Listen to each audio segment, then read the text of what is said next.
हर वर्ष 13 अक्टूबर को international day for disaster risk reduction मनाया जाता है, जिसका महत्वपूर्ण उद्देश्य डिजास्टर जोखिम को कम करना, डिजास्टर मैनेजमेंट के प्रयासों में सहभागिता को प्रमोट करना और डिजास्टर रेजिलियंस को और अधिक सुदृढ़ करना तथा भविष्य की चुनौतियों को ध्यान में रखते हुए डिजास्टर मैनेजमेंट के फ्रेमवर्क में आवश्यक बदलाव लाना है। इस वर्ष 13 अक्टूबर को देश के अन्य भागों में तथा दुनिया के अनेक देशों में fighting inequality for resilient future पर काफ़ी चर्चा हुई है। ये महत्वपूर्ण थीम है। मैं इसके कुछ बिंदुओं पर अपनी बात रखना चाहूँगा, लेकिन सबसे पहले संक्षेप में डिजास्टर मैनेजमेंट को लेकर आए कई बदलाव तथा समाज पर उसके सकारात्मक प्रभाव के बारे में बात करना चाहूँगा।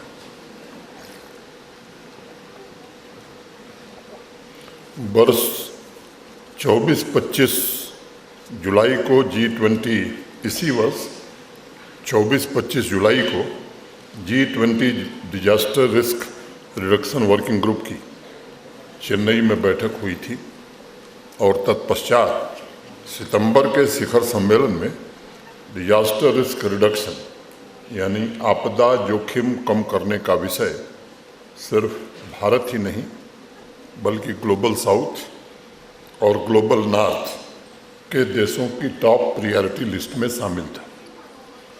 लेकिन ये सोचना जरूरी है कि सेंडाई फ्रेमवर्क के आधार पर डिजास्टर मैनेजमेंट से जुड़े सिस्टम को मजबूत करने तथा डिजास्टर रिस्क रिडक्शन की दिशा में सभी देशों के अप्रोच में ये परिवर्तन अचानक नहीं हुआ है।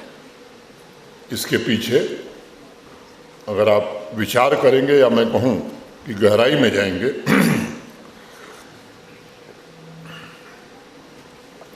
तो भारत के सम्माननीय प्रधानमंत्री श्री नरेंद्र मोदी जी की दूरदर्शिता और उनके नेतृत्व की ताकत एक बहुत बड़ा कारण रही है।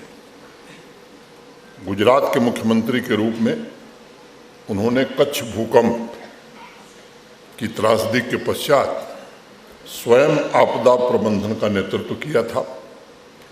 आप में से कुछ लोगों को मालूम होगा कि गुजरात देश का पहला राज्य था जिसने स्टेट डिजास्टर मैनेजमेंट एक्ट देश में बनाने का सबसे पहले काम किया था और उसी एक्ट के आधार पर बाद में 2005 में भारत सरकार का डिजास्टर मैनेजमेंट एक्ट बना तथा नेशनल डिजास्टर मैनेजमेंट अथॉरिटी की स्थापना भी हुई।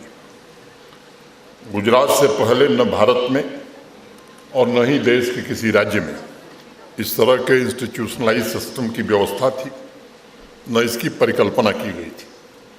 भारत के वर्तमान प्रधानमंत्री जी ने एक और बड़ी महत्वपूर्ण पहल की।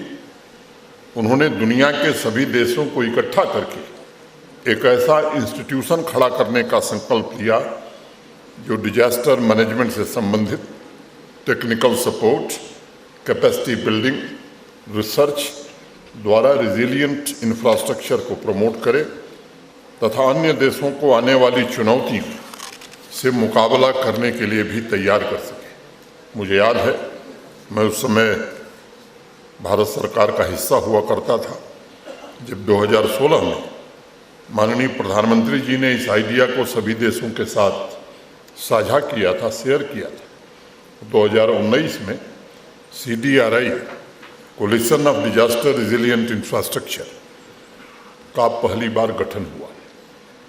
इसका मुख्यालय दिल्ली में है और आज दुनिया के 100 देश इसके सदस्य हैं।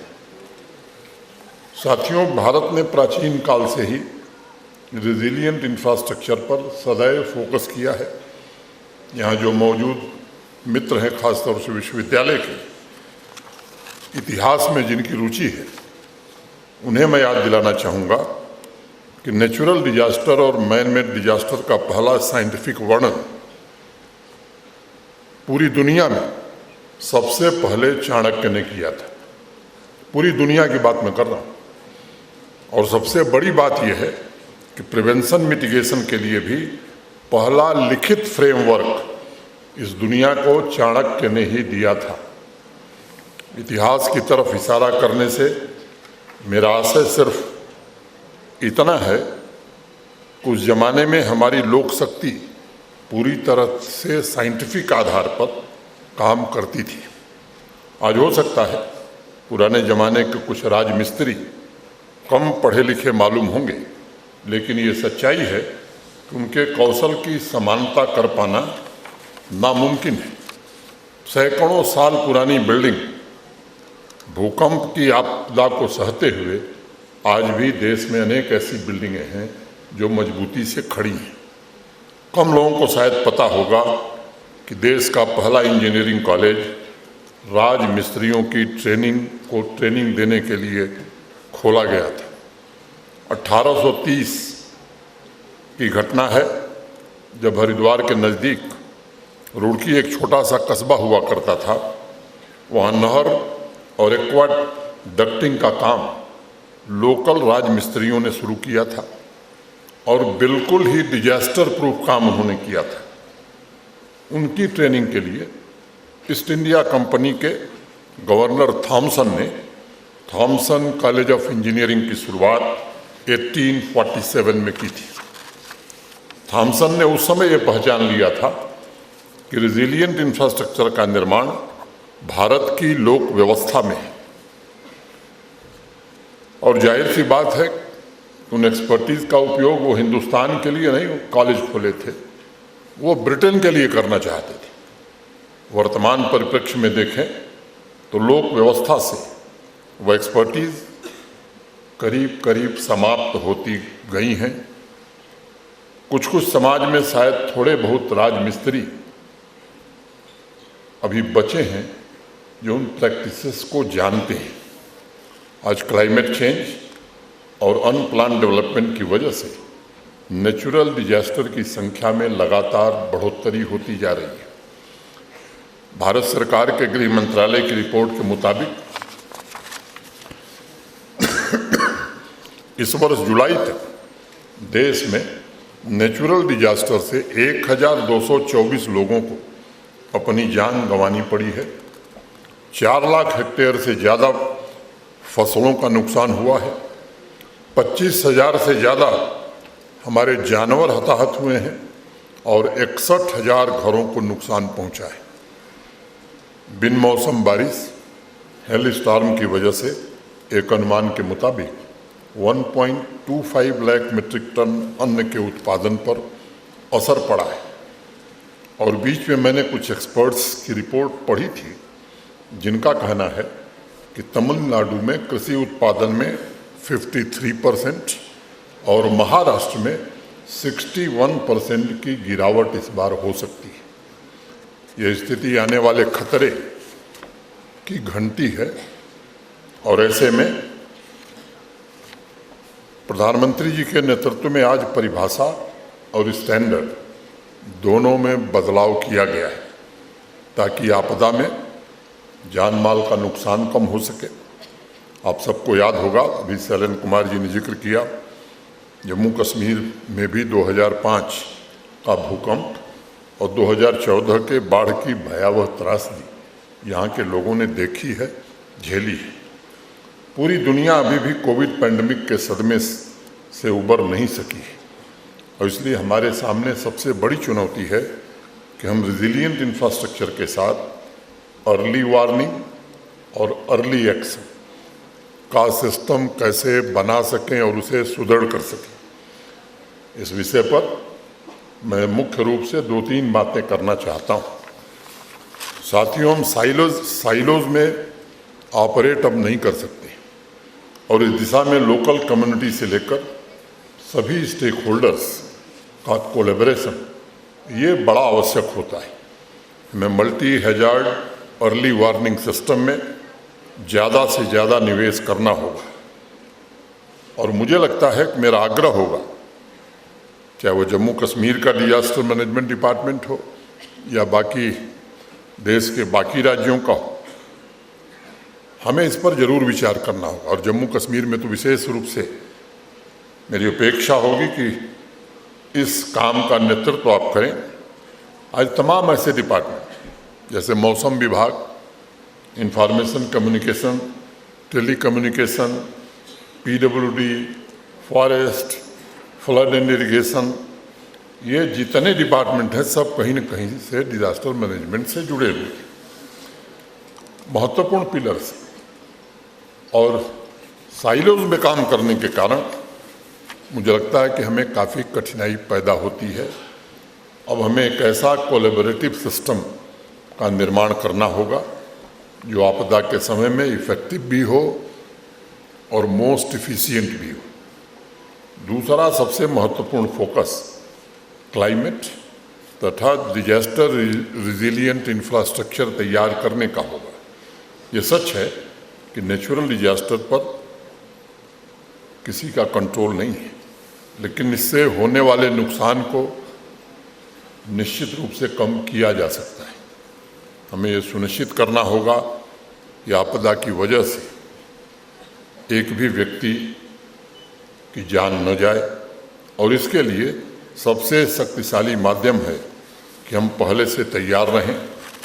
रिएक्शन की बजाय पूरा सिस्टम प्रोएक्टिव होकर के कैसे काम करे, ये स्थिति हमें बनानी होगी। मैं जानता हूँ जम्मू कश्मीर की भौगोलिक स्थिति की वजह से हमारे सामने चुनौतियाँ बड़ी हैं, और इसलिए जम्मू कश्मीर में जो कुछ पिछले समय में हुआ है, करीब करीब 1.5 लाख करोड़ रुपए के हाईवे और टनल का निर्माण आज जम्मू कश्मीर में हो रहा है। इतना बड़ा इन्वेस्टमेंट इसलिए हो रहा है ताकि यहाँ का पर्यावरण भी सुरक्षित रहे।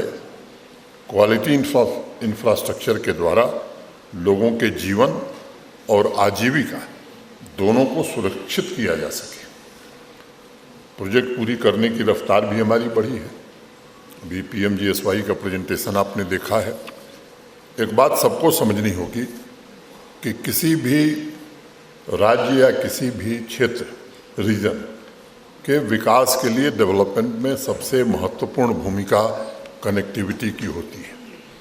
चाहे कनेक्टिविटी रोड की हो, कनेक्टिविटी रेल की हो, एयर कनेक्टिविटी हो, वाटर कनेक्टिविटी हो, और आज के युग में डिजिटल कनेक्टिविटी हो। कनेक्टिविटी जितनी अच्छी होगी, डेवलपमेंट उतनी तेज गति से होगा। मैं बाकी पहलुओं की चर्चा नहीं करना चाहता हूँ। PMGSY की रिपोर्ट हमने देखी है, आप सबने देखी है, मैं उसके विस्तार में नहीं जाना चाहता, लेकिन एक दो बात जरूर मैं कहना चाहता हूँ। एक तो उसके मानक और वो सड़क कहाँ बनेगी, उस योजना में ही पहले से निर्धारित है। 2001 के सेंसस के आधार पर जिन गांवों की आबादी 500 या उससे ज़्यादा है, उन्हें प्राथमिक तौर पर इस योजना के अंतर्गत सड़क से जोड़ना था। जम्मू कश्मीर और बाकी हिली स्टेट्स के लिए आबादी 250 रखी गई, 250 रखी गई। मुझे ये बताते हुए प्रसन्नता है कि 2001 के सेंसस के आधार पर जितने भी गांव हैं जम्मू कश्मीर में, वो सड़क से जोड़ दिए गए। अब प्रशासन ये कोशिश कर रहा है कि 2011 के सेंसस के आधार पर जो गांव हैं और जो सड़क से नहीं जुड़े हैं, प्राथमिकता के आधार पर उन गांवों को भी सड़क से जोड़ दिया जाए। एक अजीब बात है, और ये जानना बड़ा जरूरी है। शैलेंद्र कुमार जी ने संकोच में शायद नहीं कहा होगा, देश का अकेला राज्य है जम्मू कश्मीर जहाँ प्रधानमंत्री ग्राम सड़क योजना की सड़क बनाने के लिए भी कंपनसेशन देना पड़ता है। देश के किसी दूसरे हिस्से में नहीं। अब जितने की सड़क बनती है उससे ज़्यादा कंपनसेशन जम्मू कश्मीर प्रशासन, क्योंकि उस योजना में कंपनसेशन का कोई प्रोविजन है ही नहीं। श्री अटल बिहारी वाजपेयी जी जब देश के प्रधानमंत्री थे, उस समय योजना बनी थी और तय हुआ था कि देश के सभी गांवों को सड़क से जोड़ दिया जाए। लेकिन जम्मू कश्मीर में सड़क हम अलग बनाते हैं, और जितना पैसा सड़क में खर्च करते हैं उससे ज़्यादा कंपनसेशन में खर्च करते हैं। मैं जहाँ से आता हूँ या देश के बाकी राज्यों के लोग आए वो भी मेरी बात को मुझे लगता है कि उसका समर्थन करेंगे कि हमारे यहाँ जब ये योजना आई, जब सड़क बननी शुरू हुई तो गांव के लोग खुद ही सरकारी ज़मीन छोड़िए अपनी ज़मीन लोग आगे बढ़कर खरीद देते थे कि मेरा गांव सड़क से जुड़ जाए, और उसके लाभ आपने देखे हैं। मैं समय जाया नहीं करना चाहता हूँ कि किस तरह से व्यापार बढ़ा, हेल्थ पैरामीटर्स में जम्मू कश्मीर कैसे आगे बढ़ा, टूरिज़्म कैसे यहाँ ग्रामीण रूरल एरिया में बढ़ा, कैसे इंटरप्रेन्योरशिप बढ़ रही है, बिजनेस बढ़ रही है, किसान को किस तरह से लाभ हो रहा है। ये सब लाभ पाने के लिए मुझे लगता है कि जनता को भी अपने अधिकार के साथ साथ कर्तव्यों के बारे में भी जागरूक होना पड़ेगा, तभी हम असली लाभ पा सकते हैं। सामान्य रूप से हम अधिकारों की बात बराबर करते हैं, लेकिन हमारा संविधान कर्तव्यों को भी बराबर हमें सचेत करता है। तो मेरा एक निवेदन होगा कि इस बात पर जरा आप लोग विचार करें, और यहाँ इस फोरम पर मैं इसलिए कह रहा हूँ कि इसके कारण हम कम सड़कें बना पा रहे हैं,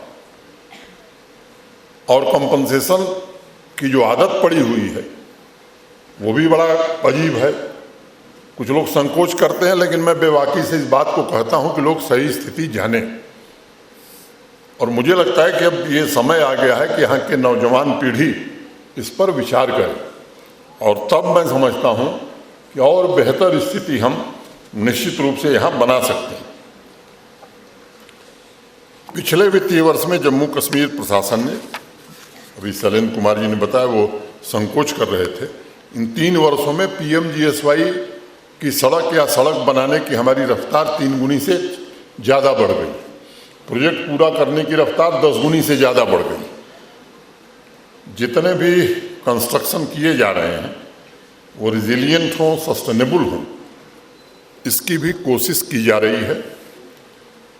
जितने प्रोजेक्ट्स का अपग्रेडेशन किया गया है उसमें इस बात का ध्यान रखा गया है कि वो डिजास्टर रिजिलियंट भी हो। आने वाले भविष्य में जम्मू कश्मीर के सस्टेनेबल डेवलपमेंट का ये सशक्त आधार बने, उसके पीछे की एक ये सोच है। एक सिस्टम यहाँ था, शैलेंद्र कुमार जी मैं बता ही दूं क्या, सो गए हैं शैलेंद्र कुमार। कभी कभी लोग मंच पर ध्यान अवस्थित हो जाते हैं।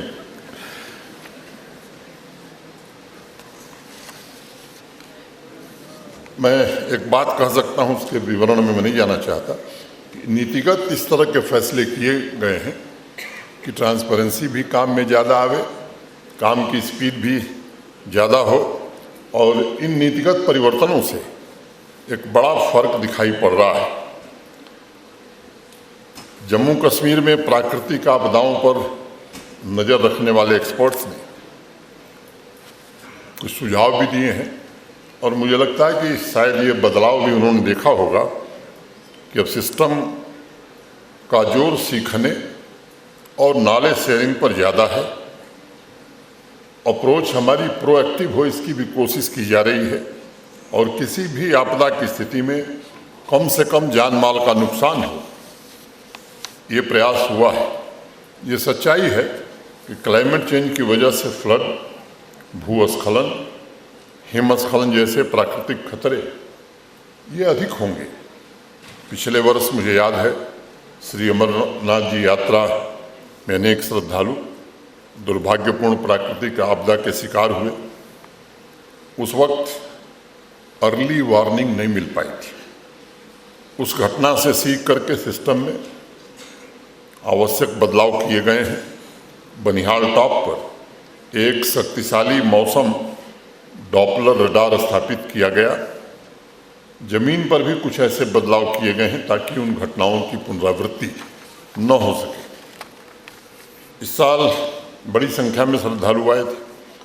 प्रतिकूल मौसम के बावजूद mountain rescue team, state disaster response force के कोलैबोरेशन से NDRF ऐसी व्यवस्था निर्मित करने में सफलता मिली ताकि लोगों को पत्थर दरकने की भी अर्ली वार्निंग मिल सके और अर्ली एक्शन लिया जा सके। एग्रीकल्चर के फ्लैगशिप स्कीम के तहत इम्प्लीमेंट किए जा रहे 29 प्रोजेक्ट्स में भी जो नीतिगत इंटरवेंशन किया गया है, उसमें भी ये सुनिश्चित किया गया है कि क्लाइमेट चेंज की चुनौतियों से निपटने में ये सभी हमारी प्रोजेक्ट्स सक्षम हों और उसके इम्प्लीमेंटेशन में एक कंपोनेंट ऐसा अवश्य हो जो डिजास्टर मैनेजमेंट पॉलिसी के अनुरूप हो। सभी किसान भाइयों को भी इस बात के लिए प्रोत्साहित करने की कोशिश हो रही है और ये भी उनसे कहा जा रहा है कि फसल बीमा योजना, क्रॉप इंश्योरेंस की जो स्कीम है, 2 ही डिस्ट्रिक्ट कवर्ड थे जम्मू कश्मीर के, अब 20 के 20 जिले कवर्ड हैं और एक कोशिश हो रही है कि हार्टिकल्चर को भी इंश्योरेंस मिले, इसकी भी कोशिश की जा रही है ताकि किसानों को कम से कम नुकसान उठाना पड़े और उसकी जो नुकसान हो उसकी भरपाई की जा सके। प्रशासन ये सुनिश्चित करने की कोशिश कर रहा है कि ऐसे क्षेत्र में जहां आपदा से अधिक नुकसान की संभावना है वहाँ ऐसी व्यवस्था तैयार की जाए जो समय दृष्टिकोण पर आधारित हो और सभी स्टेक होल्डर्स का, जिसमें प्रोफेशनल कोलैबोरेशन का इनपुट हो। मुझे प्रसन्नता है कि इस प्रयास में आपसी सहभागिता के लिए एक फ्रेमवर्क तैयार किया गया है और सामूहिक मेहनत से आज हम पहले से बेहतर स्थिति में माननीय प्रधानमंत्री जी के नेतृत्व में फायर सर्विस के मॉडर्नाइजेशन तथा भूस्खलन के जोखिम को कम करने की योजना इस वर्ष शुरू की गई है। मुझे उम्मीद है कि ज़मीन पर भी आवश्यक बदलाव इन योजनाओं में आएगा और इसकी कारगर भूमिका होगी। संक्षेप में इस साल के थीम पर अगर हम विचार करें तो क्या किया जा सकता है? एक अनुमान के मुताबिक क्लाइमेट चेंज की वजह से विश्व में, दुनिया में लगभग 560 आपदाएं प्रतिवर्ष आने की संभावना है, ये अनुमान किया गया है। ये सच है कि इन प्राकृतिक आपदाओं का सबसे ज़्यादा असर विकास की अंतिम कतार पर खड़े हुए व्यक्ति पर ही ज़्यादा पड़ेगा, यानी गरीब आदमी पर सबसे ज़्यादा इसका असर होगा। इसलिए हमारी प्राथमिकता क्या होनी चाहिए? मुझे लगता है डिजास्टर मैनेजमेंट ग्रिड में सामाजिक और आर्थिक रूप से जो सबसे कमज़ोर लोग हैं, जो सबसे वंचित लोग हैं, वो हमारी सर्वोच्च प्राथमिकता में होने चाहिए, क्योंकि नुकसान सबसे ज़्यादा उनका होने वाला है। अर्ली वार्निंग सिस्टम के मैकेनिज्म में उनका भी समावेशन कैसे किया जा सके,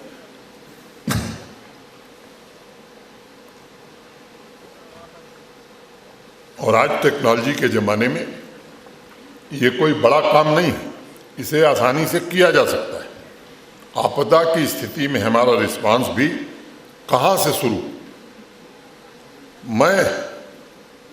मेरी बुद्धि जहाँ तक सोचती है, जहाँ तक मैं सोच पा रहा हूँ, ये प्रशासन का प्राथमिक दायित्व होना चाहिए कि सबसे पहले हमारा रिस्पांस सबसे गरीब, कमज़ोर और वंचित वर्ग पर हमें केंद्रित करना चाहिए ताकि वो जल्द से जल्द उभर सके और आर्थिक विकास की मुख्य धारा में पुनः जुड़ सके।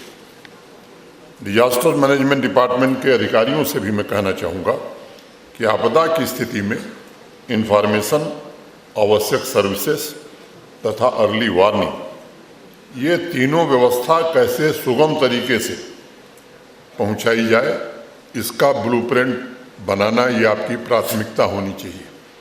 आज के कार्यक्रम से अगर एक बड़ा काम हम ये कर लें, इस ब्लूप्रिंट को अगर हम तैयार करते हैं, तो मुझे लगता है कि ये ज़्यादा लाभकारी होगा। दूसरी बात, इसमें जन भागीदारी की महत्वपूर्ण भूमिका होनी चाहिए। डिजास्टर प्रोन एरियाज़ के हर एक पंचायत में, जिस तरह से जल जीवन मिशन के तहत हमने हर पंचायत में पानी समिति बनाई है, आपदा प्रबंधन समिति का गठन प्राथमिकता के आधार पर हमें करना होगा। चुने हुए जनप्रतिनिधियों के से संपर्क हम कर सकते हैं, वहाँ का जो यूथ है, जो एक्टिव है, उसे जोड़ सकते हैं। स्वयंसेवी संस्थाओं के जो अच्छे मेंबर्स हैं, उन्हें हम शामिल कर सकते हैं। 13 जिलों में आपदा मित्र स्कीम की अप स्केलिंग की जा रही है, जिसे आपदा प्रबंधन समिति के साथ जोड़ा जा सकता है, ताकि अलर्ट, सूचना और सर्विस डिलीवरी गरीब से गरीब व्यक्ति तक हम पहुंचा सकें। सभी वॉलंटियर्स का डेटाबेस ये मस्ट है और इसे तत्काल तैयार करना चाहिए। सामूहिक ताकत से प्राकृतिक आपदा की चुनौतियों का हम निश्चित रूप से सामना कर सकते हैं। केंद्र सरकार का मौसम विभाग आजकल भारी बारिश और फ्लड के लिए 5 दिन पहले वार्निंग भेजने लगा है। मुझे अभी कल ही जब मैं जो दस्तावेज मुझे मिले थे मैं पढ़ रहा था तो थोड़ी जानकारी हासिल करने की कोशिश कर रहा था। कल भारत सरकार में मुझे किसी ने बताया कि अब बहुत जल्द देश में ऐसी व्यवस्था कायम हो जाएगी कि अब 5 दिन की बजाय 7 दिन पहले सूचना मिलने लगेगी। यूटी मौसम विभाग तथा संबंधित जिलों के कोऑर्डिनेशन से आपदा प्रबंधन समिति लोगों तक सही समय पर चेतावनी पहुंचाने का सीमलेस प्रबंध कैसे करे, ये हमारी दूसरी प्राथमिकता होनी चाहिए। सभी जिलों में लोकल कैपेसिटी में कैसे हम वृद्धि कर सकते हैं, नॉलेज शेयरिंग कैसे कर सकते हैं, इस पर हमें काम करने की ज़्यादा ज़रूरत पड़ेगी। हर एक क्षेत्र में असमानता समाप्त करने की दिशा में एक कोशिश हो रही है, शिद्दत से काम किया जा रहा है। इस क्षेत्र में भी वंचित वर्ग का एक भी व्यक्ति पीछे न छूटे, ये हमारी सर्वोच्च प्राथमिकता होनी चाहिए और यही हमारा संकल्प होना चाहिए। हर एक व्यक्ति, हर एक आजीविका को आपदा से प्रोटेक्ट करना है, ये हमारा ध्येय होना चाहिए। आज 2 संकल्प और लेने हैं और मैं चाहता हूं कि इस पर निश्चित रूप से मिशन मोड में हमें काम करने की आवश्यकता है।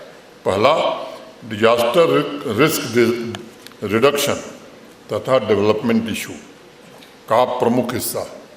डिजास्टर रिस्क रिडक्शन हमारे डेवलपमेंट प्रोजेक्ट्स के या इशूज़ के प्रमुख हिस्सा कैसे बने, ये समेकित ढंग से हमें देखना होगा।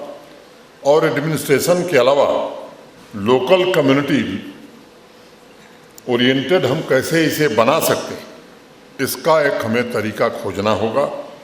इन उद्देश्यों को हासिल करने के लिए मेरी अपेक्षा होगी इस डिपार्टमेंट से कि वो एक इफेक्टिव रणनीति बनावे। और अनेक ऐसे प्लेटफार्म हमारे पास हैं, ब्लॉक दिवस हम आयोजित करते हैं, थाना दिवस हम आयोजित करते हैं, सारे विभाग उस दिन एक साथ होते हैं। मुझे लगता है कि इस डिपार्टमेंट को अब एक अभियान निश्चित रूप से ये लेना चाहिए कि हर ब्लॉक दिवस पर चिन्हित करिए कि हमारे डिपार्टमेंट के लोग जिनके पास इस विषय में नॉलेज है, ऐसे लोगों को हम ले जाएंगे ब्लॉक दिवस पर और थाने दिवस पर। निश्चित रूप से ये काम हम करेंगे ताकि कम्युनिटी को भी हम अवेयर कर सकें, उनको भी हम इसके लिए तैयार कर सकें। कई बार डिजास्टर की स्थिति में बचाव, पुनर्वास, मुआवजा, पुनर्निर्माण पर बहुत पैसा हम खर्च करते हैं, लेकिन अगर आप डिजास्टर रिस्क रिडक्शन के लिए जो प्रयास हमें करने हैं उसमें हम निवेश करें तो मुझे लगता है कि ढेर सारे खर्चे हम बचा सकते हैं। सरकारी खजाने का पैसा भी बचेगा और जो दूसरा सबसे बड़ा लाभ होगा कि हमारे लोग, यहाँ के निवासी, उनकी तकलीफ भी हम कम कर सकते हैं। इसलिए योजनाबद्ध तरीके से डिपार्टमेंट सभी स्टेक होल्डर्स को एक साथ लेकर के क्षमताओं में सुधार और वृद्धि करने की कोशिश करे। मैं उम्मीद करता हूँ इस वर्ष के international day for disaster risk reduction के संकल्प तथा भविष्य के अभियान में हम नई ऊर्जा के साथ आगे बढ़ेंगे, जिससे आज निर्धारित किए गए सभी लक्ष्य स्टेक होल्डर्स की सक्रिय और समन्वित भागीदारी के साथ पूरे किए जाएं। निरंतर ऐसे कार्यक्रमों और नीतियों का विकास किया जाए जो ये सुनिश्चित कर सकें कि हमारे प्रशासन का ढांचा आपदाओं का सामना करने में तो सक्षम है ही, लेकिन गरीब और वंचित वर्ग को प्राथमिकता देने लायक ढांचा है। यही बात कहते हुए मैं आप सबके प्रति हृदय से कृतज्ञता ज्ञापित करते हुए अपनी बात पूरी करता हूँ। बहुत बहुत धन्यवाद। जय हिंद।